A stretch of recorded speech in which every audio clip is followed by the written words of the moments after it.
Kalian pernah dengar kata fungsi di matematika terus langsung pusing nggak sih? Tenang, tenang. Hari ini kita bakal bedah tuntas konsep ini. Tapi bukan sebagai rumus yang bikin kepala ngebul ya, melainkan sebagai seperangkat aturan sederhana yang bikin sebuah sistem jadi bisa kita andalkan. Yuk kita mulai. Coba deh, bayangin mesin penjual otomatis. Apa sih yang kita harapkan dari mesin itu? Simpel aja kan, cuma dua hal. Pertama, kita mau setiap tombol yang kita pencet itu pasti ngeluarin sesuatu. Nggak ada tombol zong. Kedua, kita mau satu tombol itu ya cuma ngeluarin satu jenis minuman. Kalau kita pencet A1, ya keluarnya soda. Bukan kadang soda, kadang jus. Nah, keandalan inilah inti dari sebuah fungsi. Oke, ini dia peta perjalanan kita untuk hari ini. Kita mulai dari analogi mesin yang gampang banget, terus kita masuk ke dua syarat wajib yang bikin sesuatu itu jadi fungsi. Setelah itu kita kenalan sama wilayah-wilayahnya, belajar bahasanya para ahli matematika, dan terakhir kita adain tes kilat buat uji pemahaman kita semua. Siap? Logika mesin penjual otomatis yang simpel dan bisa diandalkan tadi, itu sebenarnya jembatan yang dipakai para ahli matematika untuk ngebangun sebuah konsep yang super presisi, yang kita kenal dengan nama fungsi. Jadi, pada intinya fungsi itu ya sebuah sistem di mana setiap input itu pasti dan konsisten dipetakan ke sebuah output. Persis kayak kita neken tombol A1 yang bakal selalu ngasih kita Coca-Cola. Setiap saat, tanpa kecuali. Itulah janji dari sebuah fungsi, kepastian. Keandalan ini tuh bukan kebetulan loh. Ada dua aturan wajib yang super ketat untuk ngejamin itu semua. Yuk kita selami lebih dalam lagi. Aturan yang pertama namanya totalitas. Oke, bahasa formalnya mungkin kedengeran agak ribet ya. Tapi idenya beneran simple kok. Ini tuh jaminan bahwa setiap input yang ada harus punya pasangan output. Kalau diterjemahin bebas, artinya nggak boleh ada tombol yang rusak di mesin kita. Setiap satu tombol di himpunan input itu wajib, kudu harus nyambung ke sesuatu di himpunan output. Nggak ada yang boleh nganggur atau terlantar. Semuanya harus kerja. Aturan kedua, dan ini sama pentingnya, adalah fungsionalitas. Aturan ini yang mastiin nggak ada keraguan atau ambiguitas di hasilnya. Ini semua tentang kepastian.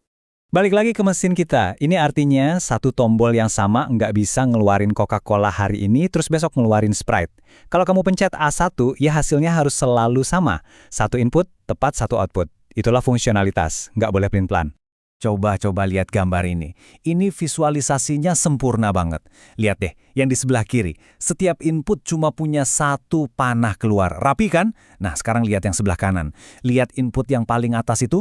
Dia bercabang ke dua output yang beda, punya dua panah. Nah, ini yang haram hukumnya dalam sebuah fungsi. Satu input nggak boleh selingkuh. Oke, aturannya udah jelas kan? Sekarang, waktunya kita kasih nama buat wilayah tempat fungsi ini beroperasi. Dari mana sih inputnya datang dan kemana outputnya bakal pergi? Ada 3 istilah kunci di sini. Pertama, domain. Ini adalah semua input kita. Misalnya buah-buahan yang kita masukin ke mesin jus. Kedua, codomain.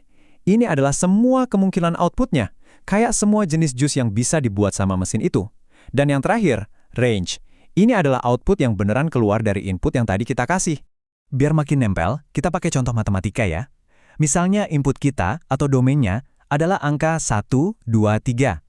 Dan aturan fungsinya adalah kuadratkan angka itu. Berarti output yang beneran keluar atau range-nya adalah 1, 4, 9. Nah, perhatiin deh, kodomain atau kolam kemungkinan outputnya bisa aja semua angka dari 1 sampai 10. Tapi range-nya cuma yang bener-bener muncul. Jadi intinya, range itu selalu jadi bagian dari kodomain. Nah, ini nih salah satu hal yang sering bikin bingung. Apa sih bedanya F sama Fx? Kelihatannya kan cuma beda kurung sama X doang, tapi artinya beda banget. Yuk kita pecahin misteri ini. Perbedaannya tuh mendasar banget. F itu nunjuk ke keseluruhan sistemnya, aturannya, atau ya mesinnya itu sendiri. Sementara Fx itu adalah hasil spesifik yang keluar pas kita masukin X ke dalam mesin itu. Jadi F itu adalah mesin jusnya, kalau F apel itu ya segelas jus apelnya. Gampang kan? Kalau ada satu hal yang perlu kalian ingat banget dari bagian ini, ya ini dia. F adalah fungsinya, objeknya. FA adalah nilainya, hasilnya. Paham soal ini aja udah bikin kita jauh lebih gampang buat baca notasi matematika ke depannya. Oke, teorinya cukup. Sekarang waktunya tes. Kita coba lihat, apakah kita bisa ngenalin mana yang fungsi dan mana yang bukan di dunia nyata pakai dua aturan yang udah kita pelajari tadi. Tes pertama, kita punya relasi yang nyambungin setiap anak ke ibu biologisnya. Menurut kalian, ini fungsi atau bukan? Yuk, kita uji bareng-bareng. Oke, kita pakai tes 2 langkah kita. Pertama, totalitas. Apa setiap anak, input, punya ibu, output? Punya dong, lulus. Kedua, fungsionalitas. Apa seorang anak cuma punya 1 ibu biologis? Iya dong, lulus juga. Karena lolos di kedua tes, berarti relasi dari anak ke ibu adalah sebuah fungsi. Nah, sekarang gimana kalau relasinya kita balik? Sekarang kita mau memetakan dari ibu ke anaknya. Apakah ini masih bisa disebut fungsi? Kita uji lagi ya. Pertama, totalitas. Anggap aja semua ibu di sini punya anak ya. Oke, lulus. Sekarang, fungsionalitas. Apa setiap ibu input cuma nyambung ke 1 anak, output? Jelas nggak? Seorang ibu bisa aja punya banyak anak, panahnya bercabang. Nah, ini jelas-jelas ngelanggar aturan fungsionalitas. Jadi relasi dari ibu ke anak bukan fungsi. Ternyata arah itu penting banget ya. Jadi apa sih intinya dari semua ini? Semua aturan yang kelihatannya ketat ini tuh bukan dibuat-buat nyusahin kita. Tujuannya cuma satu, menciptakan sistem, entah itu di matematika, ilmu komputer atau logika, yang hasilnya bisa diprediksi dengan sempurna, jelas, dan yang paling penting, bebas dari keraguan-raguan.